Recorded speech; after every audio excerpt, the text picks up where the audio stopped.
ಸಣ್ಣ ಗೀರು ಬಿದ್ದಿದ್ದಕ್ಕೆ ವೃದ್ಧ ಟ್ರಕ್ ಚಾಲಕನ ಕಾಲರ್ ಹಿಡಿದು ನಡು ರಸ್ತೆಯಲ್ಲಿ ಥಳಿಸಿದ ಮಹಿಳೆ. Video viral. ಬಿಹಾರದ ಬೇಗುಸರೈ ರಾಷ್ಟ್ರೀಯ ಹೆದ್ದಾರಿಯಲ್ಲಿ ಪಿಕಪ್ ಟ್ರಕ್ ಚಾಲಕನ ಕಾಲರ್ ಹಿಡಿದು ಮಹಿಳೆಯೊಬ್ಬಳು ಬಹಿರಂಗವಾಗಿ ನಿಂದಿಸಿ ಹಲ್ಲೆ ನಡೆಸಿರುವ ಲಜ್ಜೆಗೆಟ್ಟ ವರ್ತನೆಯ ವಿಡಿಯೋ ಸಾಮಾಜಿಕ ಮಾಧ್ಯಮದಲ್ಲಿ ಭಾರೀ ವೈರಲ್ ಆಗುತ್ತಿದೆ.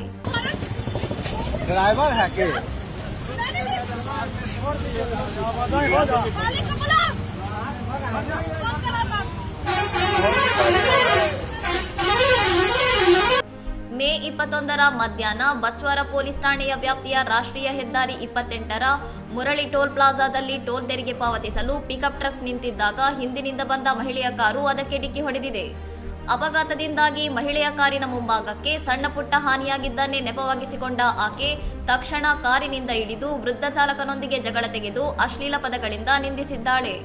ವೈರಲ್ ವಿಡಿಯೋದಲ್ಲಿ ಮಹಿಳೆಯ ದೌರ್ಜನ್ಯ ಮತ್ತು ತಳ್ಳಾಟವನ್ನು ವಯಸ್ಸಾದ ಚಾಲಕ ಮೌನವಾಗಿ ಸಹಿಸಿಕೊಳ್ಳುತ್ತಿರುವುದು ಕಂಡುಬಂದಿದ್ದು, ಸುಮಾರು 1 ಗಂಟೆ ಕಾಲ ನಡೆದ ಈ ಗದ್ದಲದಿಂದಾಗಿ ಹೆದ್ದಾರಿಯಲ್ಲಿ ಭಾರೀ ಸಂಚಾರ ದಟ್ಟಣೆ ಉಂಟಾಗಿತ್ತು.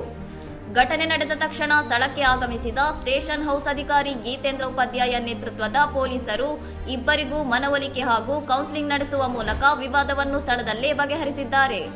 ಹಲ್ಲೆ ನಡೆಸಿದ ಮಹಿಳೆ ಸಿಮಾರಿಯಾ ಗ್ರಾಮದ ನಿವಾಸಿಯಾಗಿದ್ದು, ಆಕೆಯ ಕಾರು ಅಶೋಕ್ ಕುಮಾರ್ ರೈ ಹೆಸರಿನಲ್ಲಿ ನೋಂದಣಿಯಾಗಿದೆ. ಆದರೆ ಕಾರಿನ ಮೇಲೆ ಪೊಲೀಸ್ ಸ್ಟಿಕ್ಕರ್ ಅಂಟಿಸಲು ನಿಖರ ಕಾರಣವೇನೆಂದು ಇನ್ನೂ ತಿಳಿದು ಬಂದಿಲ್ಲ. ಇನ್ನಷ್ಟು ಸುದ್ದಿಗಳಿಗಾಗಿ ನೋಡ್ತಾ ಇರಿ ಸೌರಂ ಟಿವಿ.